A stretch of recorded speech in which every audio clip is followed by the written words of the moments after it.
오늘 주시는 하나님 말씀 에베소서 6장 1절부터 4절 말씀 우리 한 절씩 교독해서 읽도록 하겠습니다. 1절 제가 읽습니다. 자녀들아 주 안에서 너희 부모에게 순종하라. 이것이 옳으니라. 내 아버지와 어머니를 공경하라. 이것은 약속이 있는 첫 계명이니 이로써 네가 잘되고 땅에서 장수하리라. 또 아비들아 너희 자녀를 노엽게 하지 말고 오직 주의 교훈과 훈계로 양육하라. 아멘. 오늘 이 말씀으로 주님 주시는 메시지를 함께 받도록 하겠습니다. 오늘의 말씀은 내 부모를 공경하라. 아마 오늘 한국의 많은 교회에서 이 본문, 이 말씀이 선포되고 있을 겁니다. 어버이 주일, 늘 마음에 새게 될 귀한 말씀이지만은 특별히 오늘 내 부모를 공경하라. 이 귀한 말씀이 저와 여러분의 삶 속에 또 우리 샘물 공동체 안에 충만하게 임하시기를 우리 주님의 이름으로 축복합니다. 아멘. 먼저 오늘 본문을 잠시 살펴보면요. 오늘 본문은 반복 구조로 되어 있습니다. 1절에 보시면 자녀들아 주 안에서 너희 부모에게 순종하라 이렇게 되어 있잖아요. 근데 2절에도 거의 같은 말씀이 나와요. 2절에는 뭐라고 되어 있는가 하면 내 아버지와 어머니를 공경하라. 글자만 약간 다르지 사실 같은 말인데 왜 이렇게 반복을 하느냐? 이 성경의 독특한 기록 방식입니다. 유대인들의 어떤 글을 쓸 때에 독특한 기록 방식이 이렇게 되는데 신학 공부하는 사람들은 이걸 두고 병행, 평행 혹은 영어로 패럴렐 이렇게 부르기도 합니다. 굉장히 자주 나와요. 어떨 때 이 반복 이런 어법을 사용하는가 하면 우리도 그렇지만 강조할 때 했던 말 또 할 때는 중요한 내용이니까 그렇잖아요. 강조할 때. 그런데 또 한 가지 요걸 쓸 때가 있는데 구체적인 의미를 풀어줄 때 요거 반복 구조를 써요. 앞에 거는 평소에 아는 말 써놓고 뒤에 딱 그 의미가 무엇인지를 딱 풀어서 해주는 그런 방식을 많이 써요. 거꾸로 뒤집기도 합니다. 오늘 본문은 사실 좀 뒤집었는데요. 10계명에서 제5계명 할 때는 언어였을까요? 기억이 나세요? 부모님께 순종하라고 되어 있을까요? 공경하라고 되어 있을까요? 네, 내 부모를 공경하라. 내 아버지와 어머니를 공경하라. 그렇게 되어 있어요. 그런데 그 의미가 구체적인 의미가 뭘까? 오늘 본문이 풀어주는 거예요. 내 주 안에서 너희 부모에게 뭐하라? 순종하라. 그러니까 이게 오늘 주시는 말씀이 뭔가 하면 부모를 공경하라 그랬는데 그 공경한다는 것이 구체적으로 무슨 의미이냐? 이렇게 아침마다 인사를 드리는 게 공경하는 것이냐? 성경은 조금 더 나아갑니다. 부모님 말씀에 뭐라고요? 순종하는 것, 그것이 공경하는 것이다. 그렇게 지금 본문이 되어 있습니다. 그런 의미에서 우리 사랑하는 샘물 성도 여러분, 특별히 누군가의 자녀가 되신 분들, 부모님 말씀에 순종하시기 바랍니다. 제가 1부 때 해보고 이유를 알겠더라고요. 여기 와 계신 분들이 대체로 누가 앉아 있는가 하면 부모님들이 앉아 있어요. 부모님들이. 그럼 이렇게 해볼게요. 우리 사랑하는 샘물 성도 여러분, 여러분들의 자녀들이 여러분들의 말씀에 순종하기를 주님의 이름으로 축복합니다. 이건 또 훨씬 낫네요. 근데 나중에 제가 이 말씀을 드리겠습니다만은 내 부모를 공경하라. 이 5계명은 부모에게 주신 계명일까요? 자녀에게 주신 계명일까요? 예, 정답이 둘 다입니다. 맞습니다. 그런데 언어적으로는 자녀들아 부모에게 순종하라. 자녀들에게 주는 거죠. 근데 사실은 현실적으로 이 계명을 누가 먼저 접하게 되느냐? 어린 아이들보다 누가 먼저 접해요? 부모가 먼저 접해요. 이걸 가르치라는 거예요. 그걸 가르쳐야 된다. 그런 뜻으로 받으셔도 좋겠습니다. 여기까지 하고요. 오늘 묵상할 이슈가 뭔가 하면 우리가 부모님께 순종해야 될 이유가 무엇이냐. 부모 공경이 우리 신앙생활에 성도에 가지는 의미가 무엇인지를 묵상하려고 합니다. 묵상하실 때 지금도 우리가 부모님을 공경하고 순종하시겠지만 오늘 말씀 듣고 이전보다 더 공경하시고 이전보다 더 순종하는 귀한 성도가 되시면 좋겠습니다. 들어갑니다. 부모 공경을 주께서 우리에게 가르치는 이유가 무엇이냐? 그게 어떤 의미가 있느냐? 우선 첫째, 굉장히 간단합니다. 그게 옳기 때문에 그렇습니다. 성경이 부모 공경을 가르치는 이유, 그래서 우리가 부모님을 공경해야 되는 이유가 뭐라고요? 그게 옳기 때문에 그래요. 1절에 자녀들아 주 안에서 너희 부모에게 순종하라. 그 다음에 뭐가 되어 있느냐? 이것이 뭐예요? 옳으니라. 끝. 이렇게 되어 있어요. 성경의 대답이 굉장히 간단합니다. 심지어 약간 좀 퉁명스럽다 이런 생각 들어요. 부모님을 공경해라. 그러면 이런저런 이유를 소개해 줄 수도 있잖아요. 너희들을 낳아주신 분이니까 순종해라. 길러주신 분이니까 귀한 분들이니까 공경해라. 이렇게 할 수도 있을 것 같은데 성경이 오늘 별로 그러고 싶지 않은가 봐요. 그냥 내 부모님께 순종해라. 이유가 뭐냐? 거두절미하고 이것이 뭐예요? 옳으니라. 끝. 이렇게 돼 있어요. 이게 무슨 의미일까요? 성경은 기본적으로 하나님 우리에게 보내주신 그분의 마음을 담은 편지인데 하나님의 마음이 무엇일까? 제가 아주 오래전에 이 5계명을 풀면서 설교의 내용을 이렇게 잡은 적이 있어요. 먼저 인간이 되어라. 이 내용에 담아주신 하나님의 마음이 제일 먼저 그거 같아요. 먼저 인간이 되어라. 표현은 좀 거칠지만은 맞는 말이잖아요. 우리 인간이 되어야 되잖아요. 인간의 탈을 쓰고 원숭이처럼 살면 안 되잖아요. 인간은 인간답게 살아야 되는데 오늘 본문에 그 뉘앙스가 느껴져요. 자녀들아, 부모님께 순종해라. 이것이 인간이니라. 그 뜻 같아요. 그게 인간다움이다. 혹시 좀 공감이 되시는지요? 네, 끄덕끄덕 하시네요. 그러면 제가 여러분들을 한번 축복하고 싶어요. 열린 마음으로 아멘 하세요. 사랑하는 샘물 성도 여러분, 먼저 인간이 되시기를 주님의 이름으로 축복합니다. 생각보다 반응이 좋으네요. 성경이 생각할 때에 이 인간의 인간다움에 이게 들어간다는 거예요. 성경이 부모 공경을 가르치면서 이런저런 이유를 대려니까 성경도 민망한 거예요. 거기에 무슨 이유가 있냐 이거죠. 그건 당연한 거 아니냐. 그러니까 내 부모를 공경하고 부모님 말씀에 순종해라. 그게 옳으니라. 그렇게 되어 있습니다. 우리 정말로 성도이기도 하지만 우리는 사람이란 말이죠. 인간인데 정말 부모님을 공경할 수 있기를 바랍니다. 한 걸음 더 나아가서 이 말을, 이 문구를 이렇게 읽을 수도 있습니다. 먼저 성도가 되어라. 먼저 성도가 되어라. 성경은 기본적으로 우리 성도에게 주시는 말씀이거든요. 물론 모든 사람들이 이 성경 말씀 읽을 수가 있습니다. 그런데 기본적으로 성경은 누구를 향해 주시는 말씀이냐? 주의 백성, 성도들을 위해서 주신 말씀입니다. 오늘 본문도 마찬가지예요. 그러니까 이게 자녀들아 너희 부모를 순종하라. 이것이 옳으니라 이렇게 했을 때 이것이 옳으니라 누구한테 옳다는 말일까요? 성도에게 그렇다는 거예요. 물론 바깥에 있는 모든 사람에게 옳은 말이기도 하죠. 인간에게 그건 너무나 당연한 것인데 특별히 우리 하나님이 주시는 말씀이 뭔가 하면 이건 성도에게 너무 당연한 것 아니냐. 성도가 어떻게 부모를 공경하지 않을 수 있단 말이냐. 그래서 주시는 말씀이 자녀들아 부모님께 순종해라. 이것이 성도들에게 옳으니라. 우리 한 번 더 할게요. 사랑하는 우리 샘물 성도 여러분, 먼저 성도가 되시기를, 성도다운 성도가 되시기를 주님의 이름으로 축복합니다. 네, 그게 다른 말로 무슨 말이라고요? 부모님을 공경하는 것이 성도다움이다. 없기를 바라지만은 예를 들어 성도인데 신앙을 가진 성도인데 부모님께 소홀히 대한다. 그분의 신앙을 어떻게 봐야 될까요? 분명히 믿음이 있고 신앙생활을 한다고 하고 있는데 집에 가서 부모님한테 함부로 대하는 거예요. 이 함부로 남의 신앙을 단정하는 것은 좀 조심스럽지만은 절대로 건강한 신앙이 아닙니다. 예를 들어 교회에 와서 목사한테는 예를 갖출 줄 아는데 집에 가서 부모님한테는 무례하게 대한다. 그건 성경이 가르치는 이 신앙인의 모습이 아닙니다. 그런데 간혹 안타깝게도 간혹 인간인지라 그런 경우도 있단 말이죠. 신앙이 있다고 하면서 교회에서는 반듯한 신앙인으로 평가를 받는데 부모님한테 소홀히 하는 경우 건강한 신앙이 아니다. 심지어 근데 인간인지라 그런 일이 있는 거예요. 심지어 어떤 분은 신앙의 이름으로 부모님한테 홀대하는 경우도 있어요. 신앙의 이름으로.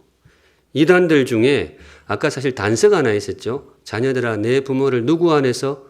주 안에서 순종하라. 이 주 안에서를 너무 과도하게 확대를 해가지고 믿음이 없는 부모를 함부로 대하는 경우가 있어요. 이단들이 그런 극단적인 경우를 보이게 되기도 하죠. 적대감을 표현하는 경우도 있습니다. 그런데 주 안에서는 그런 뜻이 아닙니다. 그건 주 안에서라는 문구에 대해서 오해를 넘어서 거의 모욕에 가깝습니다. 이 주 안에서의 주자가 우리 예수님인데 그 주님 자체가 그러지 않으셨어요. 그분은 육신적으로 얼마나 효자셨는지 몰라요.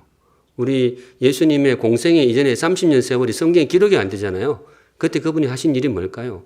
부모님을 극진히 공양을 하고 가정을 잘 돌보신 거예요.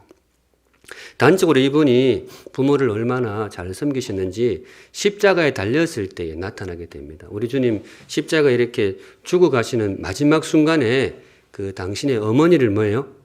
제자한테 부탁을 하잖아요. 한번 생각해 보세요. 그 절체절명이 얼마나 고통스러웠을 건데 그 육신의 어머니를 부탁을 합니다. 그 누구한테 부탁을 하셨죠? 요한에게 하셨잖아요. 제가 이제 그 성경 볼 때마다 그 생각하는데 요한이요. 12제자 중에 집안이 제일 좋았어요. 그 왜 십자가 밑에 다른 제자는 못 나오는데 요한은 나올 수가 있었느냐? 집안이 유력해요. 재력도 있고. 근데 하필 예수님이 하필 눈앞에 보이는 제자가 그거밖에 없으니 그런 면도 있겠지만은 어머니를 누구한테 부탁을 해요? 그 요한한테 부탁합니다. 저는 그 부분도 참 귀하게 보여요. 우리 예수님이 정말 우리가 영적으로 그분을 주님으로 모시지만은 육신적으로도 정말 부모님께 예를 다하시는 분이었구나. 우리 사랑하는 샘물 성도 여러분, 주 안에서 정말 주님의 마음에 합하도록 그렇게 부모님을 공경할 수 있기를 바랍니다. 사실 얼마 전에 우리 교회에 정말 귀한 세례가 있었죠. 제가 두고 오늘 우리 베테랑 성도님 세례도 너무 오래도록 기억하겠지만은 한 달 전쯤에 90 넘으신 어르신 한 분의 세례를 받으셨잖아요. 그 평생 믿음을 안 받아들이셨는데 어느 날 자녀들을 향해서 내가 너희들이 믿는 하나님이라면 나도 믿고 싶다. 그래서 신앙 고백하시고 세례를 받으신 거예요. 그분 이야기를 들어보니까 자녀들이 여럿이 있지만 그분들이 늦게 믿었기 때문에 다 자녀들이 신앙생활을 하진 않는데 특별히 우리 교회 목자님으로 섬기고 계신데 그분들의 사는 모습이 이 어른 보기에도 너무 좋은 거예요. 항상 밝게 살고 부모한테 하는 모습도 너무 좋은 거예요. 그래서 그걸 지켜보고 있다가 너희들이 믿는 너희들이 섬기는 하나님이라면 나도 믿고 싶다 해서 신앙을 받아들이고 세례를 그렇게 받으셨습니다. 주 안에서 그 뜻입니다. 이게 정말로 주 안에서란 뜻이다. 그런 의미에서 사랑하는 샘물 성도 여러분, 지금도 그렇게 하시겠지만은 우리 부모를 공경할 줄 아는 성도다운 성도들 되시기를 우리 주님의 이름으로 축복합니다. 네, 우리도 그렇게 하지만 우리 자녀들도 꼭 그렇게 하시면 좋겠습니다. 한 걸음 나아가서 두 번째, 성경이 우리에게 부모 공경을 가르치는 이유가 무엇인가? 이게 우리 신앙에 어떤 의미가 있느냐? 두 번째는 조금 분위기가 바뀌는데요. 그것이 복받는 길이기 때문에 그렇습니다. 왜 성경이 우리에게 부모 공경을 가르치느냐? 이유가 뭐라고요? 거기에 복이 있어요. 2절 우리 같이 한번 읽어보겠습니다. 2절 시작. 내 아버지와 어머니를 공경하라. 이것은 약속이 있는 첫 계명이니. 여기 약속이 있다 그랬잖아요. 이 다른 말 읽으면 여기 상급이 있는 거예요. 상.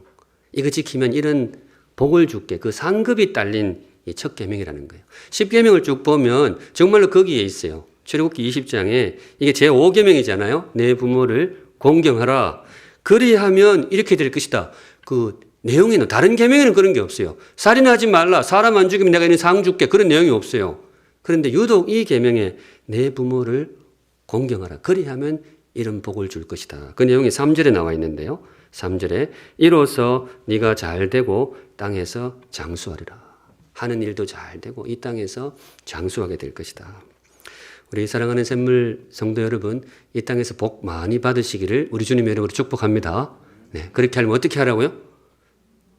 그게 중요한데 어떻게 해야 그걸 받는지. 내 부모를 공경하라. 부모를 공경할 때에 주님께서 이런 귀한 복을 약속해 주셨습니다. 그런데 물론 이 대목을 너무 도식적으로 읽으시면 안 돼요. 예를 들어 내가 무슨 일을 하는데 일이 잘 안 될 때 아이고 내가 부모님한테 잘못해서 그런 모양이다. 또 내가 이 땅에서 오래 살지 못하면 이 부모님 말씀에 순종하지 않아서 그러는가? 성경은 그렇게 너무 단선적으로 읽으시면 안 돼요. 이 하나님께서 우리에게 이 땅에서 부어주시는 복과 그런 삶의 형편들은 그렇게 간단하게 임하는 게 아니죠. 삶이 굉장히 복잡하잖아요. 그렇다면 이 문구에 담긴 의미가 뭐냐? 성경은 기본적으로 제가 초두에 말씀을 드렸지만 성경은 기본적으로 우리에게 보내신 하나님의 편지이고 그분의 마음을 읽어야 됩니다. 문자 이면에 있는 마음을 읽는 것이 참 중요한데 이게 무슨 뜻이냐? 하나님이 그걸 그렇게 기뻐한다는 뜻이에요.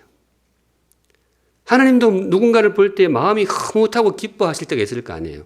근데 정말 하나님이 기쁠 때가 언제이냐? 내가 만든 인간이 그 부모를 공경하는 모습을 볼 때. 그때 하나님 마음이 너무 기쁜 거예요. 그래서 하나님 주머니에 뭐 들어있으면 다른 그 어떤 사람들보다도 그 귀한 선물을 누구에게 주고 싶다고요? 그 부모를 공경하는 사람에게 내가 다 주고 싶다. 바로 그 마음으로 보시면 됩니다. 내 부모를 공경하라. 내가 그 모습에 기뻐해서 너희들에게 이런저런 복을 다 주고 싶느니라. 제 아버지 살아계실 때 저는 사실 뭐 설교할 때 가끔 아버지 이야기를 합니다만은 어린 시절에는 아버지에 대한 그런 감정이 굉장히 안 좋았는데 나중에 돌아가실 때 너무 마지막 모습을 잘해 주셔가지고 저도 참 많이 위로를 받았습니다. 근데 이렇게 살면서 이제 그 장례 치르고 아버지 지나온 세월을 돌아보니까 간간히 떠오르는데 저에게도 참 귀한 아버지를 주셨구나 하는 그런 따뜻한 기억들이 이제 그제서야 막 떠오르더라고요. 저희 아버지가 자주 했던 말씀 중에 이런 게 있어요. 세상에 제일 좋은 구경이 2개 있는데 내 눈에 물 들어가는 것하고 그 다음 두 번째가 뭘까요? 예, 자식 입에 밥 들어가는 것하고 그게 제일 좋은 구경이에요. 이 이야기를 늘 하셨어요. 그러니까 평생을 농사를 지은 분이니까 농사 지을 때 논바닥이 쩍쩍 가르면 농부 마음도 타들어가잖아요. 그런데 이제 물이 와가지고 물이 들어가는 그거 보는 게 농사꾼에게 얼마나 행복하겠어요. 근데 사실은 그게 본론이 아니고 본론은 진짜 뒤에죠. 진짜 행복한 게 뭐예요? 내 자식 입에 밥 들어가는 거. 제가 참 어릴 때는 그게 잘 이해가 안 됐어요. 우리 옆집에 참 자식을 제가 보기엔 좀 민망한데 아침에 애 학교 갔는데 밥 안 먹고 가면 엄마가 숟가락 떠가지고 야야 한 숟가락만 더 먹고 가라. 50원 줄게. 한 숟가락. 내가 그걸 보면서 뭔 자식을 저래 키우나 그랬는데 요새 가끔 제가 저 딸내미한테 그러고 있어요. 근데 여하튼 저도 이제 이거 생각하면 나도 참 좋은 아버지가 있었구나. 자식 입에 밥 들어가는 게 제일 좋은 거죠. 그런데 하나님 마음에도 그런 게 있을 거 아니에요. 하나님도 볼 때, 이 세상 볼 때 제일 좋은 구경이 있을 거 아니에요. 그 보기만 해도 흐뭇한 그런 장면. 그 중에 하나가 어디에 나오는가 하면 시편 133편에 나옵니다. 보라 형제가 연합하여 동거함이 어찌 그리 선하고 아름다운고. 제가 보기엔 이게 우리 하나님 눈에는 내 눈에 물 들어가는 장면이에요. 이거 보기만 해도 좋은 거예요. 형제가 연합하여 동거하는 모습이 어찌 그리 선하고 아름다운고. 내가 만든 사람이 특별히 나의 자녀들이 서로 화목하게 살아가는 모습을 보니까 너무 좋다. 이 기분이 좋으면 상품이 나오게 되어 있거든요. 뒷구절에 그게 나옵니다. 2절에 머리에 있는 보배로운 기름이 수염 곧 아론의 수염에 흘러서 그의 옷깃까지 내림 같고. 제가 언젠가 날 잡아서 이거 설교를 한번 할 건데요. 이스라엘 역사의 가장 존귀한 순간입니다. 제사장을 처음 세웠을 때 아론의 머리에 기름을 붓는 것 정말 존귀한 순간인데 그 형제가 연합하여 동거하는 모습에 이걸 선물하고 싶다라는 거예요. 하나님이. 3절은 같이 읽습니다. 3절 시작. 헐몬의 이슬이 시온의 산들에 내림 같도다. 거기서 여호와께서 복을 명령하셨나니 곧 영생이로다. 그때 당시에 이스라엘 땅에 물이 안 좋아가지고 헐몬 산에 내리는 이슬이 대지를 적셨거든요. 그거 없으면 살아갈 수가 없어요. 근데 그것하고 심지어 이 하나님 뭘 말씀하시는가 하면 여호와께서 복을 명령하셨나니 곧 영생이로다. 이게 무슨 말인가? 아론의 머리에 부었던 그 존귀한 기름, 헐몬의 그 정말 희망의 이슬, 그리고 심지어 하나님이 가진 선물 중에 최고의 선물, 영생의 선물을 딱 가지고 있는데 이거 누구한테 몽창 주고 싶다고요? 형제가 연합하여 서로 동거함이 어찌 그리 선하고 아름다고 저 애들한테 몽창 주고 싶다. 하나님 보시기엔 그게 그렇게 기쁜 거예요. 우리 사랑하는 샘물 성도 여러분, 지금도 그렇게 하시지만 우리 샘물교회 하나님의 기쁨이 되는 교회가 되기를 주님의 이름으로 축복합니다. 네, 어렵지 않아요. 우리 서로 정말로 서로 사랑하고 아끼고 그렇게 의지하며 살아가면 그것이 정말 하나님의 기쁨이 될 것입니다. 그리고 또 한 가지가 있는데 하나님 보시기에 그토록 아름다운 모습이 하나가 더 있는데 그게 바로 오늘 본문입니다. 제가 오늘 본문을 쭉 보면 성경을 쭉 읽으면서 하나님이 또 이 한순간이 그렇게 행복하신 거예요. 내 아버지와 어머니를 공경하라. 이것은 약속이 있는 첫 계명이니 이로써 내가 잘되고 땅에서 장수하리라. 여기 또 신약의 언어로 하나님 주시고 싶은 상품이 다 나와 있잖아요. 네가 이 땅에서 잘 되는 것, 또 땅, 그리고 장수하는 것. 고대 시대에 인간이 누릴 수 있는 복 중에 최고의 복이 다 있거든요. 근데 이거를 하나님이 누구에게 주고 싶어 하느냐? 누구에게 주고 싶어 한다고요? 내 부모를 공경하라. 하나님의 마음이 좀 느껴지십니까? 우리 하나님이 이 땅에서 보고 싶어 하는 최고의 구경거리는, 저희 아버지는 내 눈에 물 들어가는 걸 제일 좋아하시는데요. 하나님 아버지는 우리가 서로 사랑하며 사는 것. 특별히 인간의 예법을 알아가지고 자녀들이 이 부모님을 진심으로 공경하는 것. 그거 제일 좋은 구경인 거예요. 젊은 사람이 어른 앞에서 예를 갖추는 것. 그게 바로 성도의 성도다움이고, 바로 그런 삶에 주께서 귀한 복으로 채워주실 것입니다. 바라는 우리 샘물교회가 그런 교회가 되기를 바라고, 우리 샘물 성도들이 그런 성도가 되시기를 우리 주님의 이름으로 축복합니다. 네. 제가 이제 성경을 읽을 때 저는 이제 그런 식으로 많이 생각해요. 하나님이 왜 이러실까? 문자에 대한 의미도 있지만 하나님의 마음을 조금 이렇게 이해해 보려고 노력을 많이 해요. 우리 하나님은 왜, 예를 들어 그런 거 좋아하실 수도 있잖아요. 교회가 부흥하고 성장하고, 물론 좋아하시겠죠. 그런데 왜 하나님은 이 따뜻한 언어를 여기다가 갖다 붙였을까? 형제가 연합하여 서로 동거함, 거기다가 몽창 좋은 거 다 주고 싶고, 부모를 공경하는 거 그 모습에다가 좋은 거 몽창 다 주고 싶고, 왜 이러실까? 저에게 주신 답이 뭔가 하면, 하나님이 사장님이 아니고 뭐예요? 우리의 누구예요? 아버지이기 때문이다. 부모 마음이 그렇잖아요. 부모는 자식이 뭐 이렇게 뭐 이런 것도 좋지만은 정말 내 자식이 정말 사람답게 그렇게 행복하게 살아가는 모습에서 제일 큰 기쁨을 느끼잖아요. 그런 때 마음이 가잖아요. 그러니까 하나님이 정말 우리 아버지가 맞는 거예요. 저는 그런 의미에서 정말 하나님이 내 아버지이구나. 그분이 나를 향한 마음이 그 어떤 뭐 선지자 제사장보다도 나를 자녀로 대하시는 아버지이구나, 이런 느낌을 받습니다. 우리 아버지 하나님의 기쁨이 되는 귀한 자녀들 되시기를 우리 주님의 이름으로 축복합니다. 아멘. 마지막으로 또 한 가지, 우리가 부모를 공경해야 되는 이유가 무엇일까? 성경이 우리에게 부모 공경을 가르치는 이유가 무엇일까? 이건 사실 성경에 나오는 것은 아니고 저의 묵상의 열매를 주신 건데요. 믿음으로 받으실 분은 받으시면 좋겠습니다. 이유가 뭔가 하면 그것이 하나님을 섬기는 예법이기 때문에 그렇습니다. 부모 공경은 단지 부모를 섬기는 예법이 아니에요. 단지 부모에 대한 예법이 아니고, 부모 공경은 부모를 넘어서 누구를? 하나님을 섬기는 예법이기 때문에. 그래서 명하시기를 부모를 공경하라. 제가 묵상하는 중에 그런 말씀을 주셨어요. 부모 공경은 단지 부모에 대한 말씀이 아니에요. 어디서 그런 느낌을 받았는가 하면요. 오늘 그 본문의 어조라 그럴까요? 이게 굉장히 강하다는 느낌을 받아요. 부모 공경을 가르치는데 처음에는 굉장히 성경이 강하게 나왔어요. 그 자세로 자녀들아 내 부모의 말씀에 순종해라. 이것이 옳으니라. 끝. 굉장히 강하게 나갔잖아요. 그 자세로 너희들 인간답게 살아야지. 부모 공경해야지. 그게 옳아. 그렇게 했는데 바로 다음 구절에 가서는 자세가 좀 바뀌어요. 이것은 약속이 있는 첫 계명이니. 야들아 너희들 정말 부모 공경하면 내가 이런 거 줄게. 이 톤이 굉장히 달라요. 글자에 묻어나는 느낌이 다른데, 우리 보통 흔히 말할 때 당근과 뭐예요? 채찍, 이 느낌이 들어요. 채찍 들었다가 당근 들었다가 이렇게 하는 그런 느낌이 들어요. 저한테 주신 느낌 뭔가 하면 성경이 이 계명에 굉장히 집착한다 그럴까요? 다른 계명은 몰라도 내 성도들한테 이거는 반드시 지키게 할 거야. 어떻게 하든지 끄집고 가서 지키게 하든지 아니면 뭐 상을 줘서 하든지 이 계명은 반드시 지키게 할 것이다. 그런 느낌이 들어요. 이 계명은 아마 우리 하나님 보시기에 절대로 포기할 수 없는 계명이었던 것 같아요. 어떻게 하든지 성도들한테 지키게 해야 되는 거예요. 이게 왜 그럴까? 왜 다른 계명에 이런 느낌이 있는데 왜 이 부모 공경 계명에 성경이 이렇게 확 달라드는 느낌을 주실까?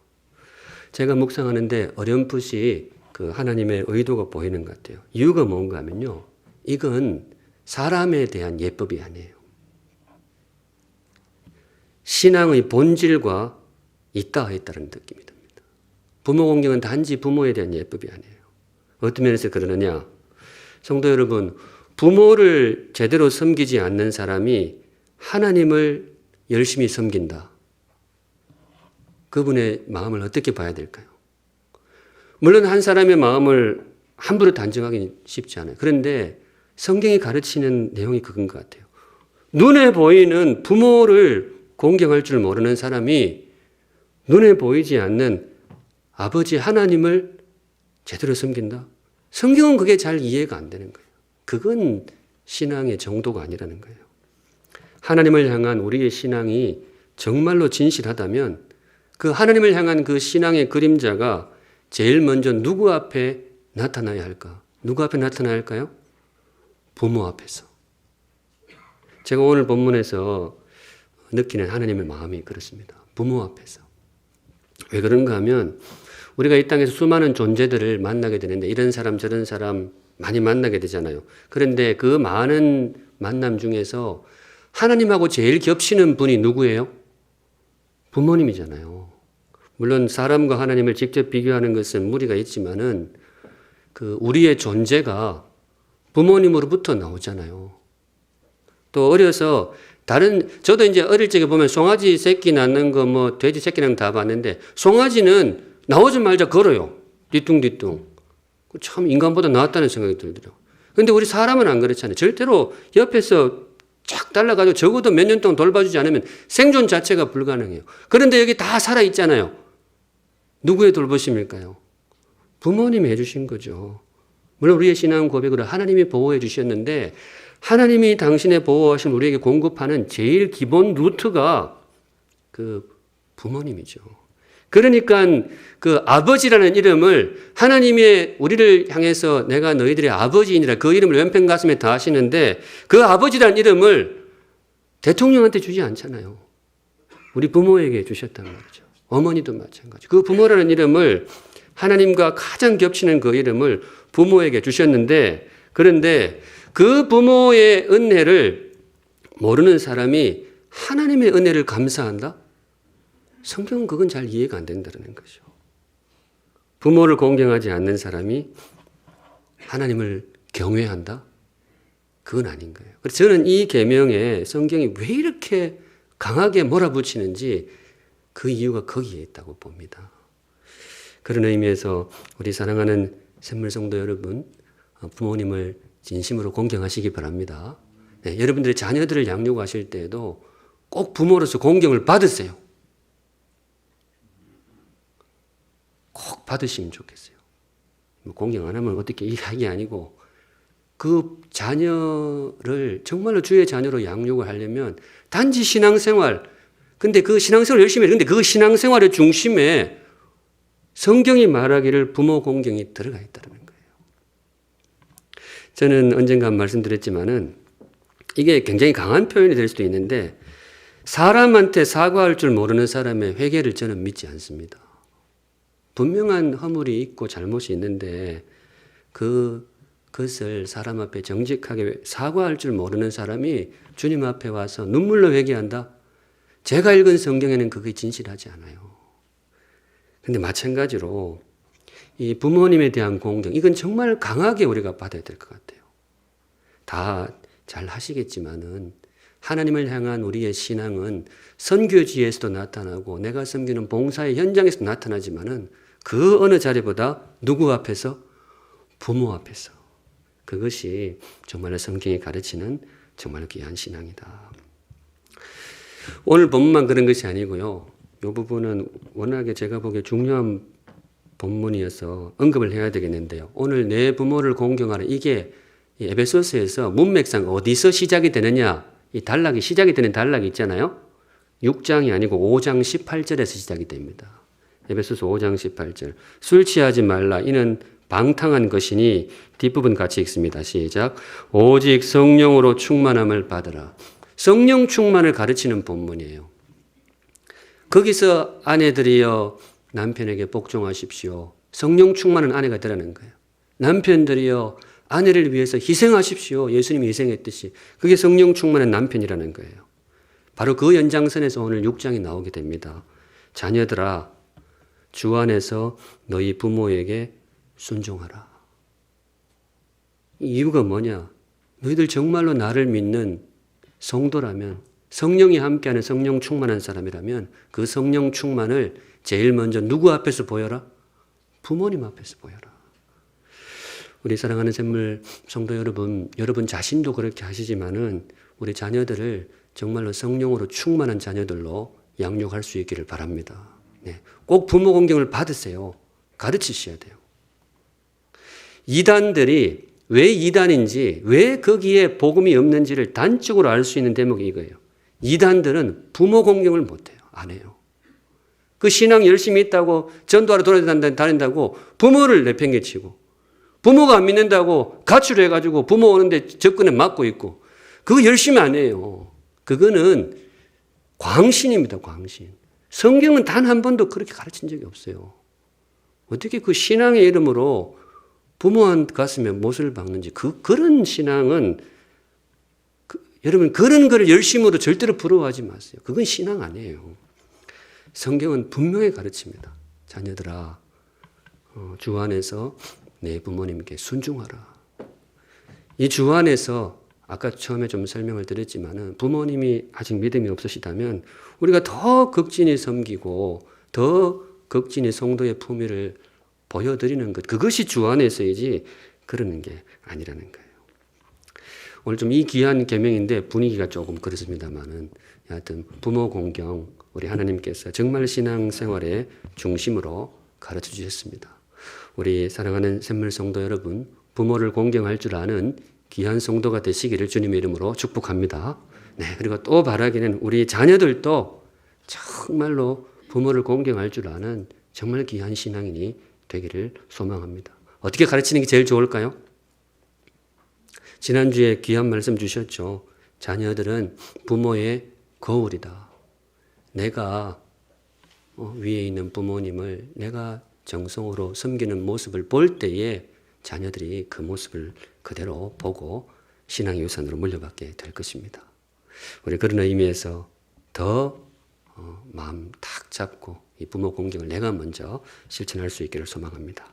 말씀 정리합니다. 오늘 주님께서 주신 말씀, 내 부모를 공경하라. 이거 정말 인간다움의 기본이고 성도다움의 기본이라고 해주셨고, 하나님이 정말로 기뻐하셔서 모든 상급을 복을 다 주고 싶어하는 그만큼 귀한 성도의 길이라고 했습니다. 그리고 마지막에 저에게 주신 묵상, 그게 바로 하나님을 섬기는 예법에 들어간다. 이 모든 말씀을 담아서 내 부모를 공경하라. 이 귀한 말씀이 우리 샘물 공동체 안에 충만하게 임하시기를 우리 주님의 이름으로 축복합니다. 아멘. 우리 찬송하겠습니다. 579장 어머니의 넓은 사랑. 우리 부모님의 은혜를 감사하는 마음으로 또 다짐하는 마음으로 찬양하겠습니다. 거룩하신 하나님 아버지, 하나님이 우리의 아버지 되어주시는 것 너무 감사하고 참 행복합니다. 또 더욱 감사한 것은 하나님 닮은 분들을 우리에게 부모로 허락해 주신 것 감사합니다. 그분들의 수고를 주께서 칭찬하시고 격려하시고 정말 이 땅에서 아름다운 노후를 보내게 주께서 도와주시고 그 누리지 못한 것 영원한 세계에서 하나님 품에서 풍성하게 누릴 수 있도록 누구보다 우리 부모님들을 축복하여 주시옵소서. 자녀들이 부모를 공경하는 것이 얼마나 참 인간답고 성도답고 하나님의 기쁨이 되는지를 일러주셨습니다. 심지어 그것이 하나님을 섬기는 예법이라고 주신 말씀 마음에 새기고 정말 부모를 공경할 줄 아는 그런 인생이 되게 하여 주시옵소서. 우리도 그렇지만 우리 다음 세대들도 이 귀한 계명 마음에 몸속 깊이 새겨서 실천하는 복된 인생 되게 하여 주시옵소서. 거룩하신 하나님, 오늘도 귀한 헌물 하나님께 올려드립니다. 기쁘게 받아주시고 쓰이는 곳곳마다 하나님의 영광 드러나게 하시고 특별히 헌물 속에 담긴 고백과 감사와 기도의 제목 주님께서 읽어보시고 우리 사랑하는 성도들을 가장 복되고 제일 존귀한 길로 인도하여 주시옵소서. 아멘.